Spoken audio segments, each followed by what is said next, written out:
Good afternoon, everybody, and welcome to the Week 3 video lecture on power and coalitions that followed our negotiation in class of Federated Science Fund.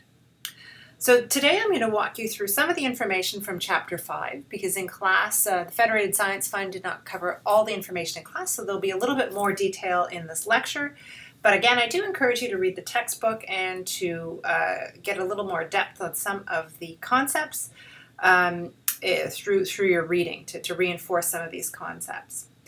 What this lecture, what this activity is really about, the activity of Federated Science Fund, it really taps into our understanding the way in which we view a problem and how the way in which we view a problem can have an impact on the outcome and even the discussion that we have during our negotiation. I want to start by giving you a little bit of background about how we consider these types of issues cognitively, how we actually think about them, and how we attribute meaning to them. So I want to spend a little bit of time talking about the idea of perception. So in the world, there are certain things that we observe. There's objective facts, but we each take all of these things that we observe in our environment and we put them through a process whereby we try and make sense of them. This process is called perception. So it's the assignment of meaning to observations made about our environment. Now, so in your textbook, there's a nice diagram that demonstrates that when there's a stimulus, then there's an opportunity to pay attention to something, to recognize it. By translation, it means that we integrate it into our other experiences in our head, we make sense of it, and from that, we use the information to direct our future behavior. So this process means that we each individually are going through a different way of observing the world and making sense of it. That means that there is an opportunity for each of us to see things quite differently and to view the world quite differently. In cognitive terms, we would call this perceptual distortion. There are times where we see things and we interpret them through our lens, and it can lead us to making errors. Some of these errors include the bullet points here. First, we have the idea of stereotyping. In stereotyping, this is where we attribute some sort of meaning or some sort of idea or some sort of notion about a thing based solely on a membership to a particular social or demographic class. So because this person is tall, I expect them to behave in this way. Because this person has curly hair, I expect them to behave in a given way. This is stereotyping. Now, it's important to note that a lot of the stereotyping we do because there's so much information in the world. There's so much information that comes at us at any given point in time that our brain, simply our processing, has a need to take shortcuts. Stereotyping is a shortcut. So it's a problematic shortcut because it often leads to significant errors. But it is a shortcut. It's a heuristic. It's a way of making sense of the world and making quick decisions, thereby decreasing the amount of time required to process the meaning of something.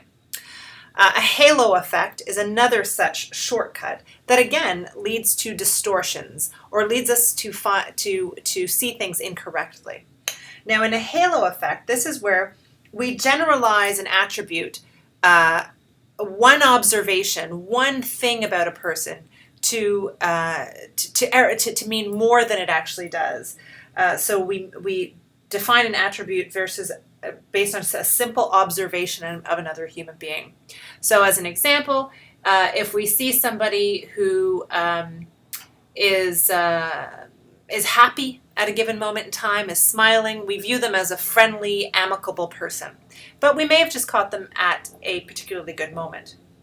If we see that somebody has done a very good job on a particular task, we might ascribe to them the quality of being a hard worker. These are halo effects. Again, it's a perceptual distortion based on a shortcut that we take cognitively. Another perceptual distortion is selective perception. This happens when the perceiver singles out certain information that's used to reinforce a prior belief and then filters out information that's contrary to that belief. You may find that you do this in your negotiations when you're arguing a given point, that you may present only the positive things about the issue and not the negative things because you're trying to find ways of supporting. Well, when we talk about it as a perceptual distortion, what we're really talking about is the fact that when we receive information, we only hear the things that reinforce our ideas, and we give less credence or less importance to the things that do not support our ideas. Similarly, projection is another perceptual distortion, and this is when people assign their own feelings or characteristics to others because they believe that others are like them, or they think that this is how they see the world, so everybody must see the world this way. Again, this is another perceptual distortion.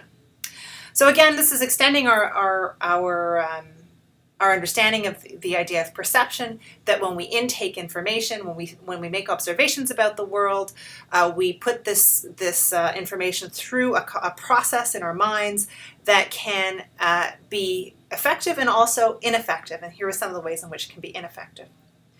In class, we spent a lot of time talking about the idea of framing. This is the mechanism through which people make sense of things or evaluate things in a given situation. So this will differ by situation, differ by negotiation. People can put a frame onto a conversation, and that frame will determine how they think about the thing. So in your textbook, it talks about cognitive frames of loss versus gain. In the class, we talked about different types of argument frames that were used within the Federated Science Fund negotiation. We talked specifically about a resource-based frame versus a needs-based frame. Your textbook also offers some other types of frames that are important to negotiation. The idea of an outcome frame. So this would be being very concerned about a predisposition towards achieving a specific result, being very concerned about the result. An aspiration frame, so being concerned about a broader set of interests or needs for a negotiation, versus a process frame where you're interested in how things are done, the way in which we come to a resolution, and sometimes the process can be more important than the outcome. And then there's the idea of an identity frame. So this is the idea that who we are, what social groups we belong to, might be a frame that we use to view the negotiation. So in class, we talked about this idea at length, but sometimes frames can be helpful because they allow us to create certain arguments, and sometimes they can get in the way because they can not allow us to see other possibilities. Some problematic things about framing are that if I see a problem in one way and you view a problem another way, we have mismatched frames. And it can also often lead to very frustrating negotiation experiences. In class, this was evident when we had the difference between the resource-based and needs-based arguments. We had the United was arguing for needs-based. Stockman was very, very entrenched in their view about resource-based, often, not always, but often. And so that meant that they weren't hearing each other's arguments or giving them as much importance because they could not see the problem from the other perspective. So there's sometimes a need to help people reframe their point of view, help them to see things from another point of view. And that might be a good argument, that might be a good way of explaining things, or it might be the idea of offering alternatives and encouraging somebody to see things from alternate perspectives. That's something that we'll explore as we move through the class.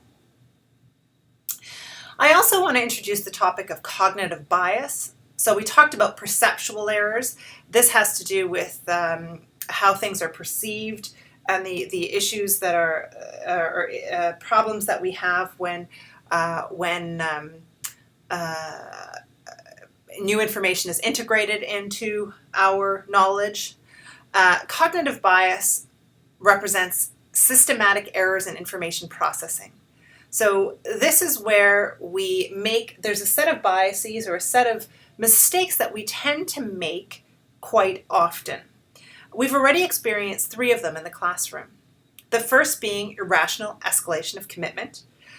This is where somebody views something from a given perspective, has already gone down the path of making an argument or asking for something, and may change their mind, but is unlikely to actually change the way they do things because they feel they've already invested too much. They've already gone too far down the path of the path that they're on. So they're unlikely to change their views. We also have the fixed pie bias. This is where you experience this actually in the new recruit negotiation, where the assumption is made that everything that everything that we're going to gain, we have to take from the other person. That there's no opportunity to increase our mutual benefit, or there are no issues on which we agree. So this fixed pie bias can lead to a certain type of or competitiveness within negotiations that is just inaccurate because, as we learned with New Recruit, there is some flexibility in integrative negotiations to actually expand the pie. Finally, on our very first day, we learned about anchoring and adjustment. This was the idea that the first value on the table can have an enormous impact on the final outcome. Now, that's an irrational thing. But under conditions of uncertainty, when we're not sure how to come up with a reasonable estimate, we anchor on anything. And in the case of a negotiation, that can be the first offer on the table. So our final offer is actually just an adjustment from that first offer, rather than some new, some value that's agreed upon for a rational reason. So those are some ideas for some cognitive biases. Finally, your chapter talks briefly about mood and emotion. Now, a few emotions are explained in detail, but to give you a general overview of this area, mood is a transient state, often reactive, very quick to come in and out of, and represents intense feelings.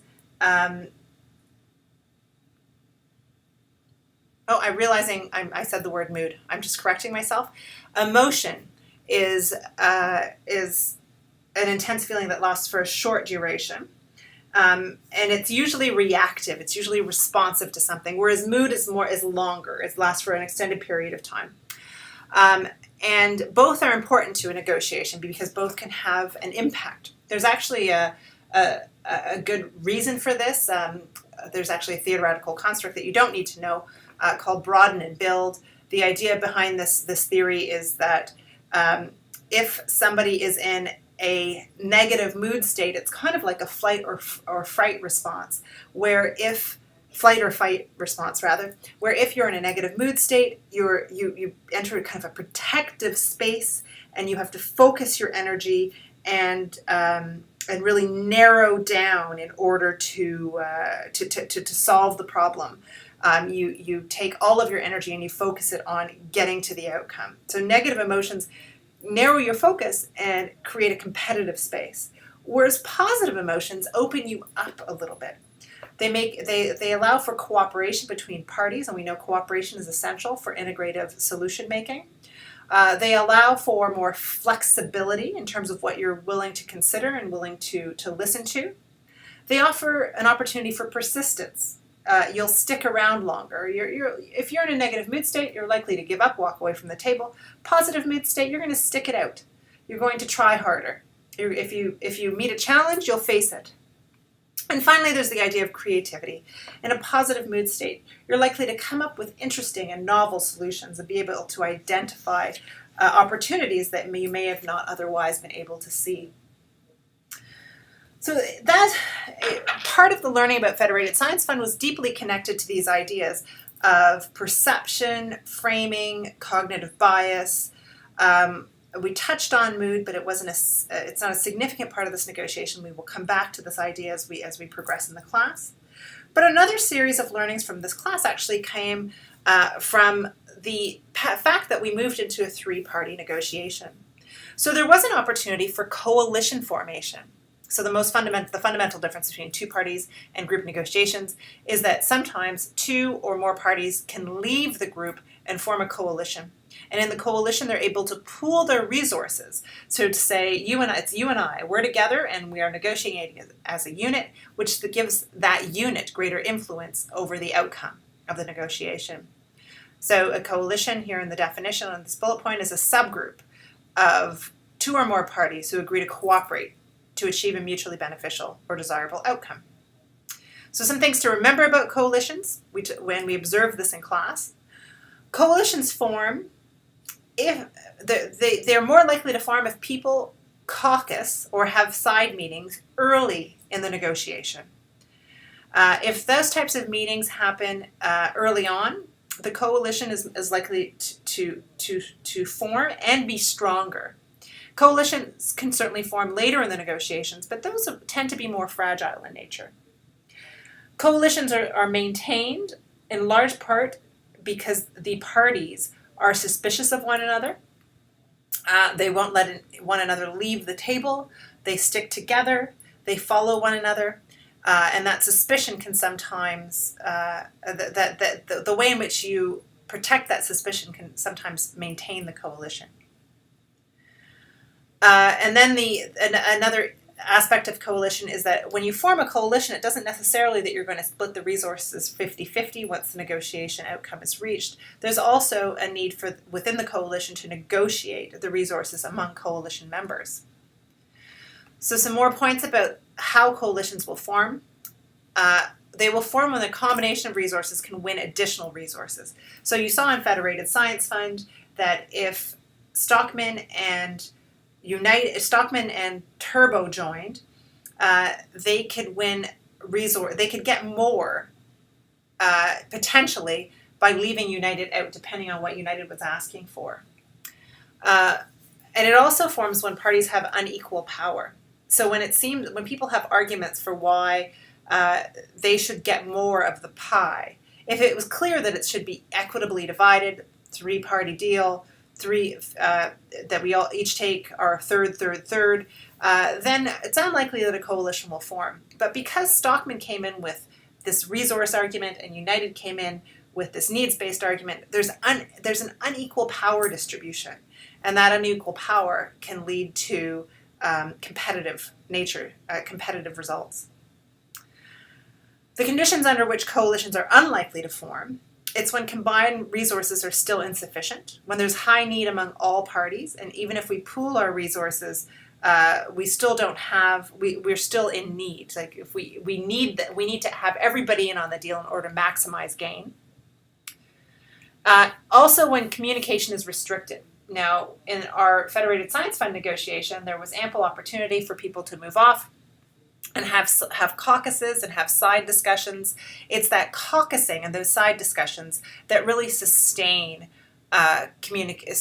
coalition formation or allow for coalition formation.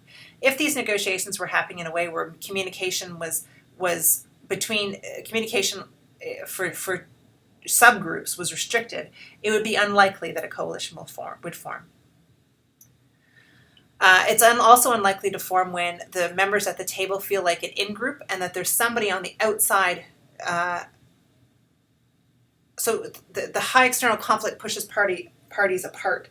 So when there is a great deal of competition or conflict among group members for the resources, it's unlikely to form because each member will be looking out for themselves and there's unlikely to be cooperation between any of the members. And also when a powerful party can have a block or veto. So when there's one member of the party who can decide whether or not a deal can be made. Because there could be a situation, for example, where Stockman is given the power to say where a deal cannot be made without Stockman. Under those conditions, there's less, you can get less likelihood. You decrease the chances that a coalition can be made. We also talked a great deal about power in coalition formation. Now, Power is based on an individual's maximum expected reward in alternative relationships, meaning that this is where Turbo's power came from, right? That they had lots of alternatives. There are many relationships. They had less dependency on any single member, so they could go with either Turbo or Stockman, which created a certain power for Turbo in terms of the fact that Turbo is the most attractive member of a coalition. Turbo is most likely to be in a coalition if one does form. Power is the inverse of dependency, which is connected to the first point. What you may demand depends on what you can add to a coalition and on what you can attain elsewhere. So the frame, again, this is the resource versus needs-based arguments. And power also interacts with justice norms to determine distribution. So United in this case had a fairly good argument because investing in United seems like the right thing to do. So you can make demands based on resources. You can also make strong arguments based on need. So just to summarize, sources of power and negotiation that we've touched on so far in this class include the BATNA, the old reliable BATNA, the best alternative to negotiated agreement. We also have learned that skill and knowledge is a source of power in negotiation. If you have negotiation skill, if you have knowledge about negotiations, but not only that, about the content area, about what is being argued, if you know a lot about the problem set, you have an advantage. If you have a good relationship, you have a good rapport with somebody, that can also be a source of power. An elegant solution. If you have a solution that is attractive to all parties, that can be a source of power. It can really allow you to sway the direction of the negotiation. And of course, as we learned with Stockman, resources can be a source of power. They can't be ignored. All right, so that is the summary for this week's learnings. In next class, as you'll recall, we have the knowledge and skills inventory. We'll start the class with that. Again, that's 30 questions, part true and false, part multiple choice. And then you'll have 40 minutes to complete that. Once that is finished, we will do the shark negotiation. After class, you'll be asked to read Chapter 7. Have a good week. Happy studying. If you have any questions about the quiz, please don't hesitate to send me a note. Take care and talk to you soon.